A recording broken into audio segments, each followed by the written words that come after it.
let's have some fun. Let's do module 3 required practicals, okay? People don't like them, but I'm going to make you like them. Essentially, I'm just going to be speed running all the practicals, so you have it all on a video. You can kind of take this video into two ways. One, you could like look, watch the video, take notes and stuff like that as I go through the method, what the aims of the practicals are, what you're expecting. Or you can stand up, go on a little walk, listen to this, and kind of like, I don't know, have a little productive break. But regardless, required practicals aren't hard at all. The questions are, don't get me wrong, but the methods themselves aren't hard, so it'll be fine. But I decided to make it into a game, so there are rules to this game. There are a total point, like score of 15 available for you, okay?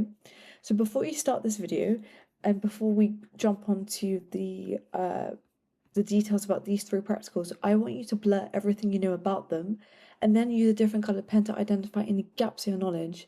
And every time you rewatch this video, especially when it comes to near exam season or mock season, I want you to compare your results. So just put in the comment section that, oh yeah, on this day I got 8 points, and then let's say in the next 3 weeks you come back and you say, oh, I got 2 points, but then the following time you got 15, so you can have a record for yourself. What I've done is that I've assigned like an animated movie character to help with memorization. I don't know, I just thought it looked nice. And here's the point allocation system, okay? So after every time we cover required practicals, just count how many points you get out of 5. So let's begin. So we have the dissection of gas exchange surfaces in fish and insects. Essentially, the whole purpose is to just dissect and to be able to see its gas exchange, whether it is a fish or an insect. So in school, I did a fish. I know other people did insects, but I can speak more about fish, to be honest. But I've given both methods.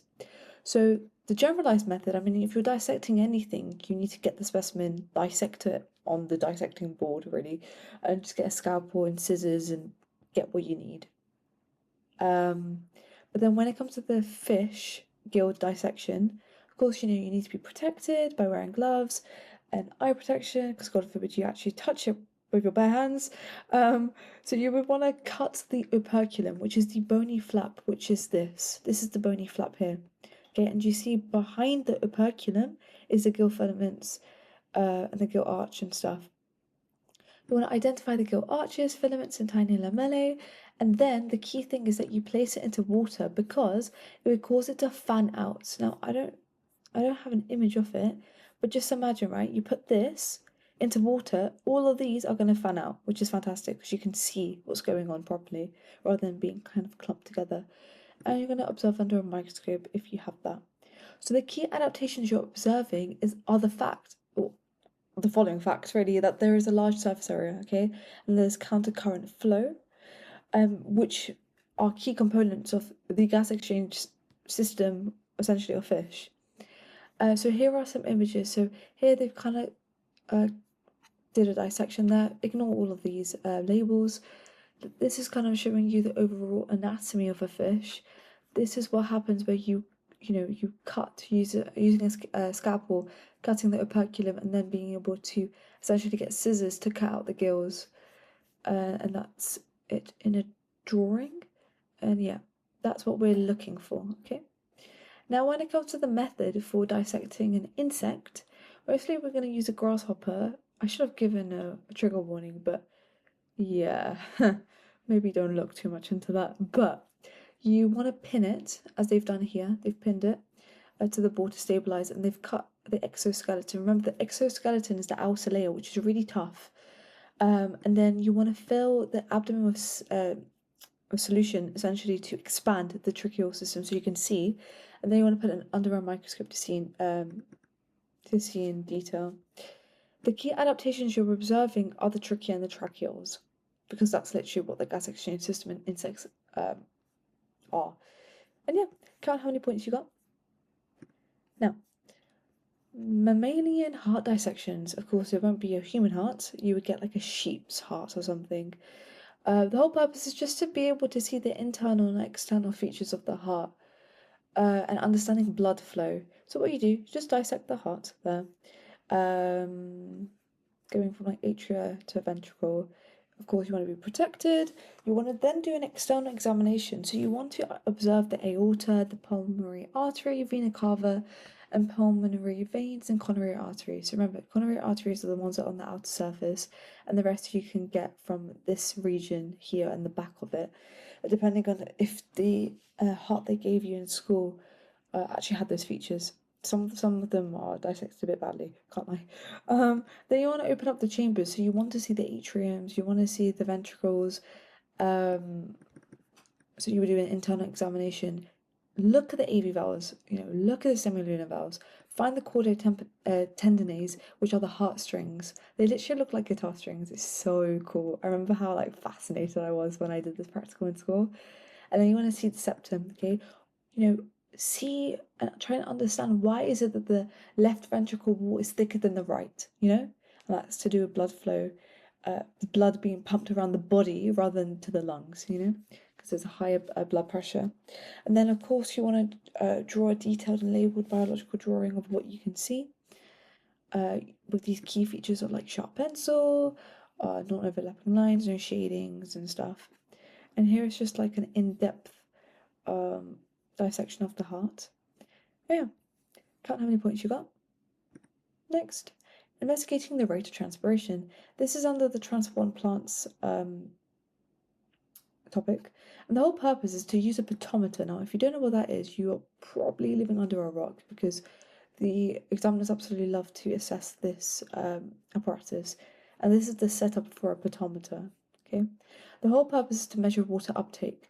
And when we say water uptake, I mean, right, because remember, I just told you we're doing rate of transpiration. So in this practical, we are assuming that the water loss is basically the same as the rate of transpiration. Okay, we've simplified it for ourselves. And the way we do that is by observing the movement of an air bubble, okay, while changing one factor and keeping other ones the same. So you would want to set it up, getting a leafy shoot. Okay, you want to cut at a slant because you want to increase the surface area to volume ratio. You want to ensure there are no air bubbles because you don't want the xylem vessel to be disrupted until you introduce that air bubble. Okay, then you want to allow it to climatize and record the time taken for a bubble to move a set distance. And that will be your baseline rate. Then you want to introduce the variables. So in the question, it could be like, oh my god, investigate the rate of transpiration.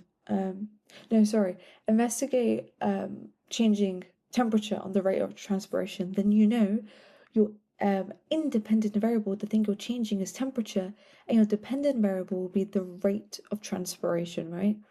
And your control variables would be other stuff, so light intensity, humidity, age of the plant, all of that stuff. Then you want to record the data using the same time interval, and then you want to calculate the rate. So rate by definition is 1 over time, so you need to specify it in the situation, because remember we're using a ruler here, as you can see in the apparatus. So the equation that you'll be using is distance moved over time, and you would always want to back up with units. So remember I told you your dependent variable is the thing you're measuring. So you're going to write, it'll be distance moved over time, e.g. millimeters per minute, okay? That's you'll be speaking like a scientist there. And then, of course, as normal, you would repeat 3 times, calculating mean, identifying numbers for results and stuff. The key features here, as I said, leafy shoot, stem cut at a slant. This reservoir of water with this tap is to basically reset the apparatus and move the air bubble. Because look, this is the air bubble here that you've introduced. And then if you want to reset it, you just open up the tap and then it just goes away.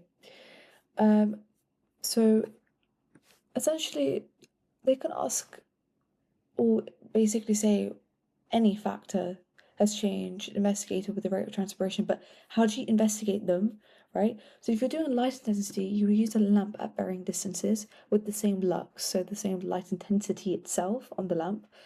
The temperature, you would just place in a water bath or use a thermostatically controlled room. That's my favorite phrase, because it's very applicable to most practicals. For humidity, you want to use a plastic bag or a humidifier, and wind speed, use a fan at different settings, but use it at a fixed distance, okay? The important stuff here is that, again, I told you about the slant, and you want to make sure the system is airtight. The amount of times I've seen this word on the mark scheme is a bit diabolical, I can't lie, but just learn it. But it does make sense, right? Because you want it to be reliable, so you need to seal all the joints in the apparatus so that there is no, like, there's no other factors that are affecting this, and the air bubble doesn't get affected as well. So here is more like an in-depth kind of a diagram here, so you can have a look and count how many points you got. So that is basically the end of the video. I hope that all made sense. It's very nice. Just one practical per topic in module 3. Call it a day, you know. So just see how many marks or scores you got. A score you got out of 15, and write it in the comment section. And as always, if there's anything that you would like me to do and make a video on, your wish is my command. Just write it in the comment section, and I shall see you in the next video. Bye for now.